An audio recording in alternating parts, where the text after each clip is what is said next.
এখানে দেখি market overall ডাউনে, সাপ্লাই জোন থেকে মার্কেট রিভার্স নিয়েছে বা রেজিস্ট্যান্স জোন থেকে মার্কেট রিভার্স নিয়েছে। আমি এখানে দুইটা ট্রেড প্লেস করছি ডাউনের জন্য।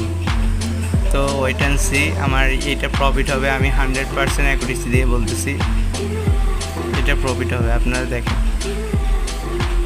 বুম, আমার এটা প্রফিট হয়ে গেছে। নেট ইস্যুর কারণে দেখাইতেছে না। আমার এখানে আমি লজিকটা বলি কেন আমি এখানে ডাউনে প্রেস করছি। উপরে আছে আমাদের স্ট্রং রেজিস্ট্যান্স জোন, এখানে আমাদের একটা রেজিস্ট্যান্স জোন উপরে, ওটা থেকে আমি এক হচ্ছে রেজিস্ট্যান্স জোন, তারপর হচ্ছে মার্কেট ওখান থেকে রিভার্স নিচ্ছে একদম সুন্দরভাবে, বা সাপ্লাই জোন, ওটা থেকে আমি ট্রেডটা নিয়েছি। যখন মার্কেট রিভার্স নিছে তখন আমি ট্রেডটা নিয়েছি। এখন আপনারা দেখেন আমি আরেকটা ট্রেড নিয়েছি।